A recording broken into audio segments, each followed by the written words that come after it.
everyone, Simply Zoological here. Before we get into the video, let me just start by saying thank you for hanging out with me today.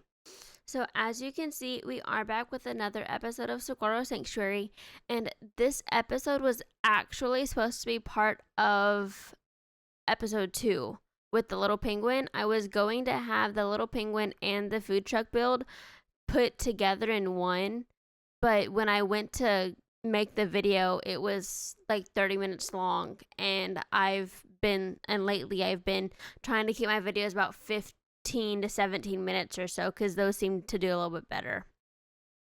So anyways, as you can tell, we are building the food truck, which is located right next to the little penguin habitat that we built last time. And again, feel free to leave your name suggestions down in the comments below, whether it's for the little penguin or whether it's for any other animal that we will have in the zoo. But I do want to remind you that we will only have the Australian animals, and we will not have any barnyard pack animals. So please keep that in mind when you are giving your name suggestions down in the comments. So the story behind this build. So my thought process was, when our team went to go look for parts for the little penguin, because we got them really, really fast, and we technically weren't even supposed to be taking any animals in yet, but they just kind of came to us and we couldn't turn them down. So when our team went to go look for some parts really quickly to build a little penguin habitat, they came across a shipping container graveyard. Because as you remember, this plot of land that we are using, that we've bought, it was a saguaro cacti farm. And so they used those shipping containers to ship out there, whether it was to ship out or to ship in their seeds or whatever.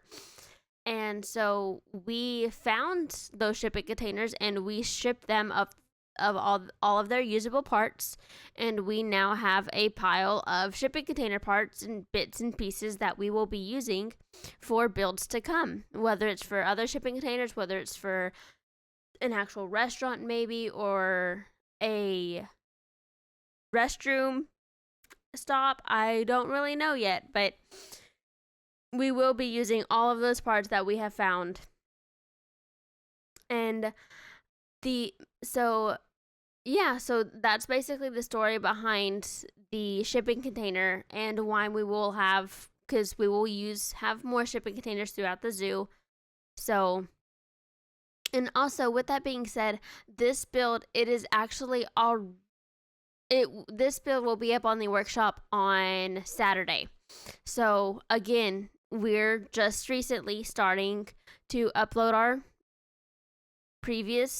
our weekly builds on Saturdays to the workshop. So again, if you aren't already, go follow us over on Instagram, and also here on the channel, so that way you can have access to all our community posts, and that way you'll be able to see them whenever I post that our weekly build is now live on the workshop.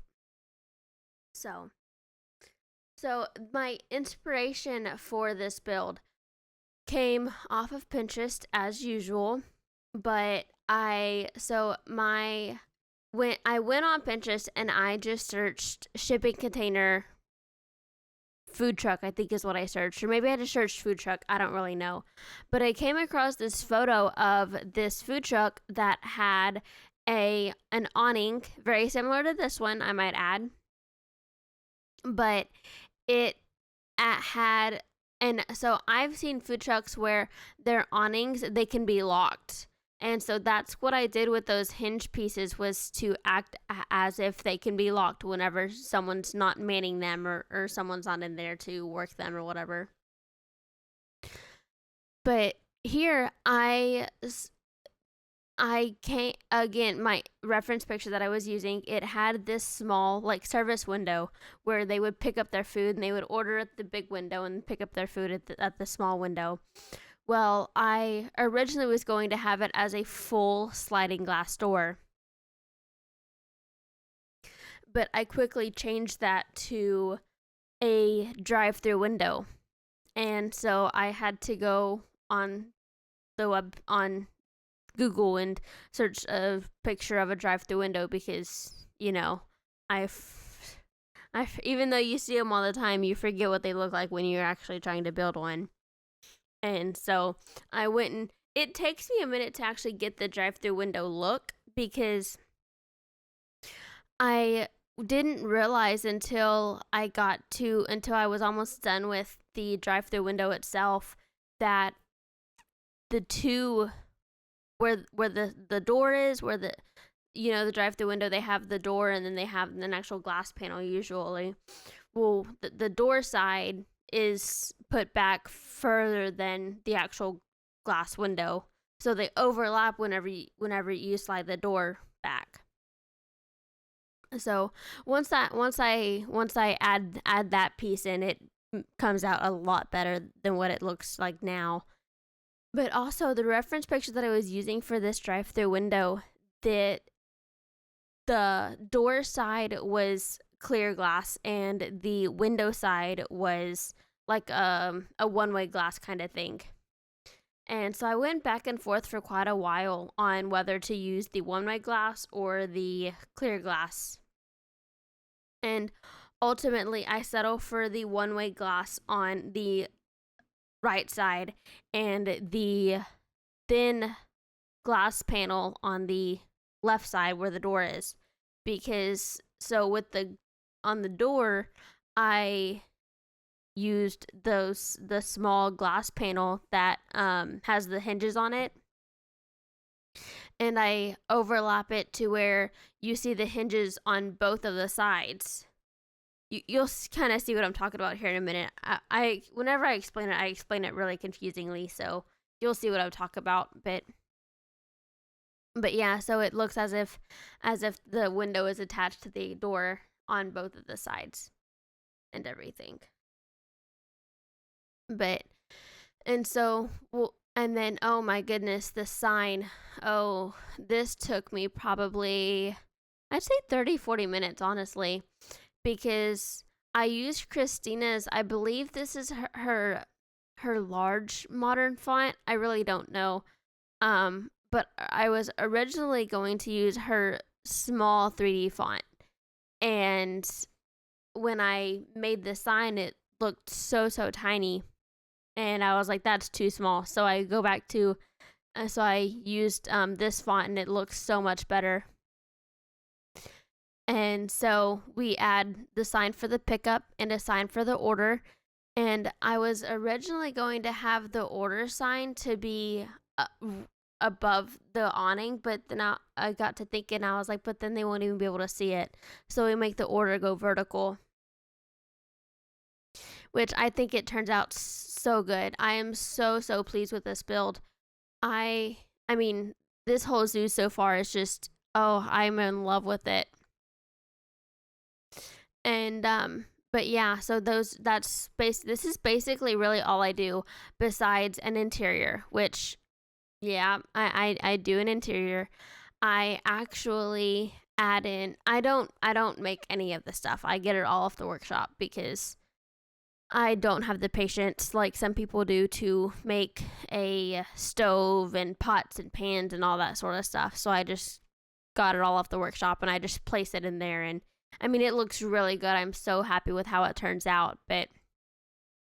But we should be starting that here relatively soon. I believe we do the flooring first, though, which with the flooring, oh my goodness. So as y'all saw, when I first put in the